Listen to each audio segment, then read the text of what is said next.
রামপুর নামের একটি ছোট গ্রামে সেলিম নামের একটি ১৮ বছরের ছেলে থাকত। সেলিম অনাথ ছিল। তার মা তাকে জন্ম দিলে আর চলে গেলেন এবং তার পিতাই তাকে লালন পালনের একমাত্র আশ্রয় ছিলেন। যখন সেলিম ৮ বছর ছিল তখন পিতা কোনো কাজের জন্য জঙ্গলে গেলেন এবং তারপর আর কখনো ফিরে আসলেন না। তারপর সেলিম পুরোপুরি একা হয়ে গেল। সেলিম গ্রামের একটি ভাঙাচোরা কুটিরে থাকত। তার ঘরের পাশে গ্রামের সরপঞ্চ এবং তার স্ত্রী থাকত।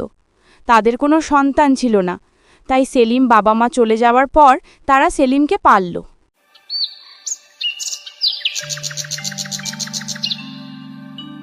এই নাও সেলিম বেটা, এই ভাতগুলো খেয়ে নাও, আর যদি কম পড়ে তাহলে আমাকে বলো, আমি আবার দিয়ে যাব। আরে মৌসি, আমি কতদিন আপনাদের উপরে বোঝা হয়ে থাকব? এখন তো আমার লজ্জা লাগে। এভাবে আর কত বসে বসে খাবো? আরে সেলিম, এটা তুমি কেমন কথা বলছো? তুমি যদি আমাদের নিজের ছেলে নাও হও তাতে কি হয়েছে? তুমি আমাদের কোনো বোঝা নও। ভবিষ্যতে এমন কথা আর বলবে না। চুপচাপ এটা খেয়ে নাও।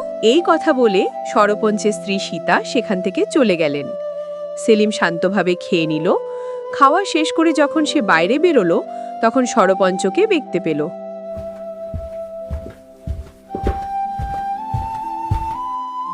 সেলিম বাবা, খেয়ে নিয়েছ তো? হ্যাঁ সরপঞ্চ সাহেব, একটু আগেই মৌসি আমাকে খেতে দিয়েছেন এবং আমি ওটাই খেয়ে বাড়ি থেকে বের হয়েছি। ভালো করেছো। এখন তুমি বড় হয়েছ ছেলে, নিজের খেয়াল রাখা শিখো। হ্যাঁ সরপঞ্চজি, ৮ বছর বয়স থেকে এখন পর্যন্ত আপনি আমায় খেয়াল রেখেছেন, কিন্তু এখন আমার লজ্জা লাগে। এখন আমি কিছু কাজ করতে চাই। এতে লজ্জার কি আছে?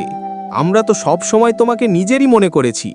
কিন্তু যদি তোমার মন চায় কিছু করতে, তাহলে শোনো, গ্রামের পাশে থাকা জঙ্গল এখন আগে মতো ভয়ঙ্কর নেই। তুমি যদি চাও তাহলে সেখানে গিয়ে কাঠ কাটতে পারো বা মধু সংগ্রহ করতে পারো। হ্যাঁ সরপঞ্চজি, আমি আগামীকালই জঙ্গলে যাব। এখন সময় এসেছে আমার নিজের জন্য এবং আপনার জন্য কিছু করে দেখানোর। পরের দিন সেলিম একটি কুঠারি নিয়ে জঙ্গলের দিকে রওনা হলো। কিছুক্ষণেই সে জঙ্গলে পৌঁছে গেল।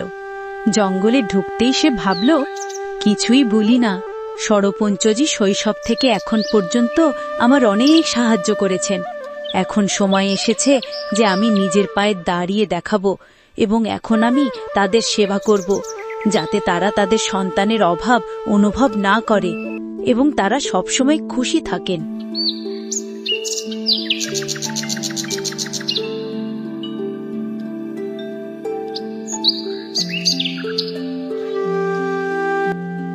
এই কোয়েল আমাকে এতই খেয়াল করে কেন দেখছে? এর আকার সাধারণ কোয়েলগুলোর থেকে বড় আর দেখতে এটা একটু ভয়ঙ্কর লাগছে। সেলিম মাত্র এতটুকুই বলেছিল যে তখনই কোয়েল উড়ে তার কাছে এসে এবং মানুষের কণ্ঠে বলল, আমি তোমায় ভালোভাবে চিনে ফেলেছি। তোমার নাম সেলিম এবং তুমি মোহনের ছেলে। এটা কিভাবে সম্ভব? তুমি তো কোয়েল, তারপর মানুষের কণ্ঠে কিভাবে কথা বলছো? হয়তো এটি আমার চোখের ছল। কে পারে কোনো কোয়েল মানুষের মতো বলতে? না, এটা তোমার চোখের ছল নয়। আমি সত্যি কথা বলতে পারি এমন একটি কোয়েল। আসলে আমি একসময় মানুষ ছিলাম, কিন্তু একটি তান্ত্রিক আমাকে অভিশাপ দিয়ে আমি কোয়েলের রূপে বদলে গেছি। আমি তোমার বাবার রহস্য সম্পর্কে সব কিছু জানি। তিনি কিছু সময় আগে জঙ্গলে গিয়েছিলেন এবং তারপর আর কখনো ফিরে আসেননি। আহা, তুমি কে? আমি কিভাবে তোমার কথা বিশ্বাস করব? তুমি কি কখনো ভেবেছ তুমি বহু বছর ধরে তোমার পিতাকে ছাড়া বাস করছো, কিন্তু গ্রামে কেউই তোমার পিতার ব্যাপারে কথা বলে না, তোমাকে কেউ সাহায্য করে না, ছাড়া তোমার গ্রামের সরপঞ্চ। কিন্তু আমি তোমার পিতার ব্যাপারে সব বলতে পারি।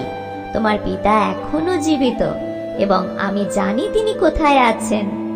খুব ভালো, তাহলে বলো আমার পিতা কোথায় আছে? আমি তার সাথে মিলতে চাই। আমি তোমাকে অবশ্যই বলবো, কিন্তু তার আগে তোমাকে আমাকে এই অভিশাপ থেকে মুক্ত করতে হবে।